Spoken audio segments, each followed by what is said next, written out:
Mefibosete é muito lembrado em vários sermões, mas nem sempre sua história é contada conforme a narrativa bíblica. Mefibosete foi o filho de Jonatas, de quem Davi se lembrou quando rei. O estudo sobre Mefibosete nos convida a mergulhar em uma história intrigante e inspiradora encontrada na Bíblia, no livro de 2 Samuel. Nessa narrativa, somos apresentados a um personagem cuja vida foi marcada por tragédia, limitações físicas e uma surpreendente transformação através da bondade e da graça de Deus. Olá, sejam bem-vindos a mais um estudo bíblico. Se você gosta de estudos bíblicos como esse, inscreva-se em nosso canal para receber mais estudos como esse. Antes de se falar sobre quem foi Mefibosete, também preciso saber que a Bíblia cita 2 personagens bíblicos com esse nome. Ambos pertenceram à casa de Saul, os quais conheceremos a seguir. O que significa o nome Mefibosete? Os estudiosos não chegam a uma conclusão exata sobre o significado do nome Mefibosete. Na verdade, existe uma discussão acerca de como seria a grafia original do nome Mefibosete. Essa dificuldade acontece porque uma pequena diferença na palavra altera bastante o seu significado. Sabe-se que o nome Mefibosete também aparece na Septuaginta, versão grega do Antigo Testamento, como Meribebaal ou Menfibaal, exceto em 2 Samuel 21, verso 8. Devido a essa dificuldade, o nome Mefibosete originalmente pode ter os seguintes significados. Baal é advogado, herói de Baal, Baal contende, aquele que luta com Baal, ou aquele que despedaça a Baal. 1 Crônicas 8, verso 34 e 1 Crônicas 9, verso 40. Além disso, no decorrer do tempo, a transcrição do nome foi modificada.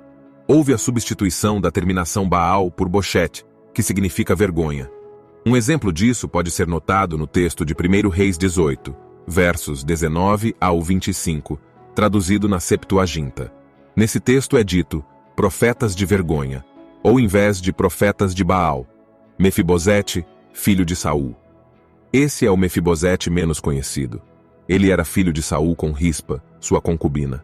Ele foi um dos indivíduos entregues por Davi aos gibeonitas para serem executados. O texto bíblico onde ele é citado está em 2 Samuel 21, verso 8. Mas o rei mandou buscar Armoni e Mefibosete, 2 filhos de Rispa, filha de Aiá, que ela teve com Saul, e os 5 filhos de Merabe, filha de Saul, que ela teve com Adriel, filho de Barzilai, de Meolá. Ele os entregou aos gibeonitas, que os executaram no monte perante o Senhor. Os 7 foram mortos ao mesmo tempo, nos primeiros dias da colheita de cevada. 2 Samuel 21, versos 8 e 9. Como no versículo anterior do mesmo capítulo, o Mefibosete mais conhecido também é mencionado, muita gente acaba confundindo esses 2 personagens e não percebendo a diferença entre eles. 2 Samuel 21, verso 7. A história de Mefibosete, filho de Jonatas. Esse é o Mefibosete mais conhecido da Bíblia. Ele era filho de Jonatas, neto de Saul, e evidentemente sobrinho do outro Mefibosete já citado. Sua história é marcada por tragédias e frustrações. Mefibosete tinha apenas 5 anos de idade quando seu pai e seu avô morreram em batalha. Quando sua ama recebeu a notícia de Jezreel sobre as mortes do pai e do avô do menino, tentou fugir apressadamente com ele. Mas ela acabou deixando o menino cair de seus braços, fazendo com que Mefibosete ficasse aleijado dos 2 pés. 2 Samuel 4, verso 4. Depois desse episódio, Mefibosete foi levado para Lodebar, um lugar em Gileade. Lodebar ficava a leste do rio Jordão. 2 Samuel capítulo 2, verso 29 e 2 Samuel 17, verso 27.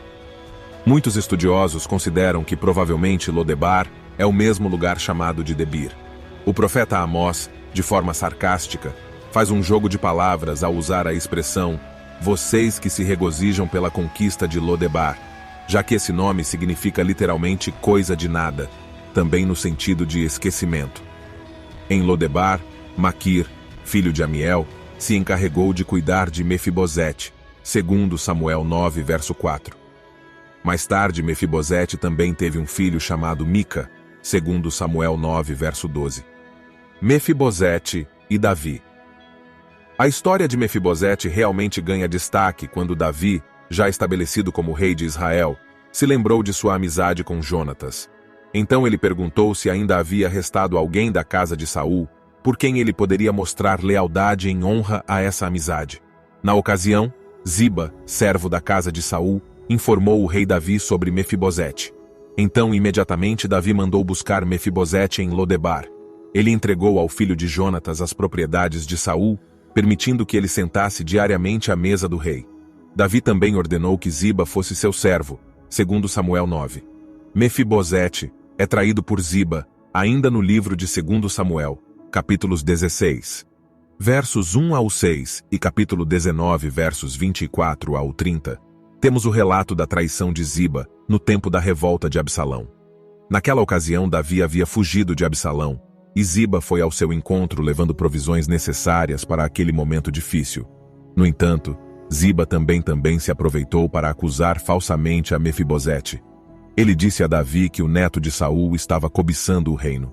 A princípio, Davi acreditou na mentira de Ziba e deu a ele tudo o que pertencia a Mefibosete.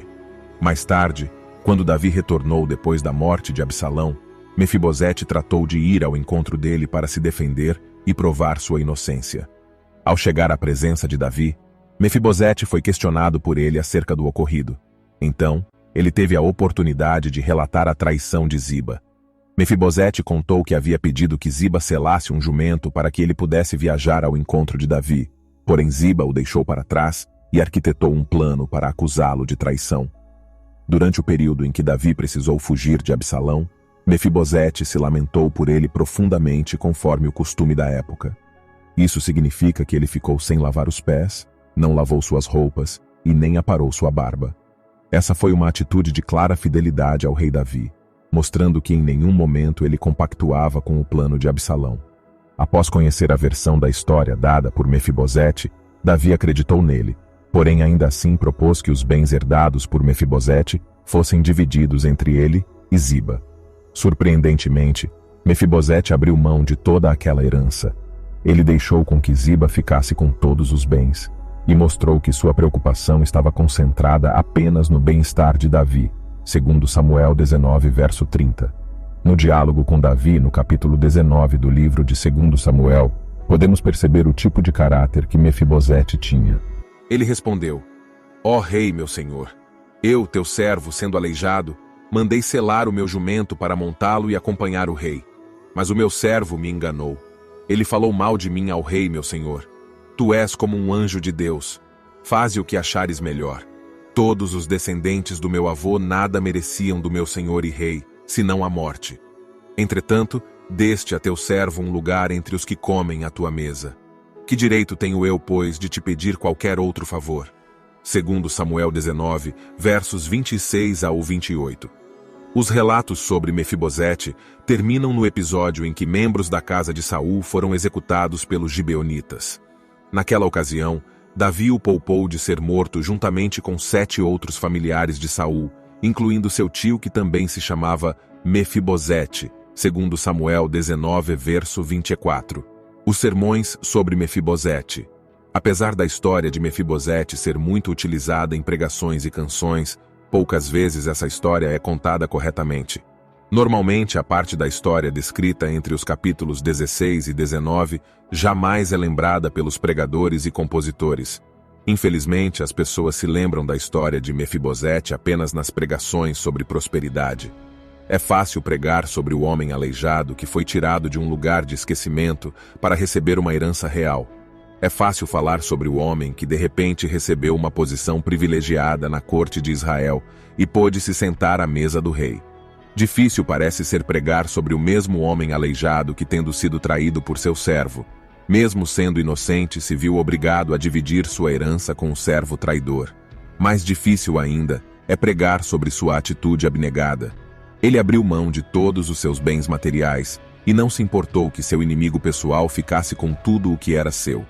Realmente, a história de Mefibosete proporciona um grande sermão que traz importantes lições. Mas definitivamente o foco dessa história não é sobre prosperidade, mas sobre o caráter de um homem que, apesar das tragédias e dificuldades, permaneceu fiel aos seus princípios. Para ele, o que realmente importava não eram as riquezas pessoais, mas o fato de que o rei escolhido por Deus havia voltado em a sua casa.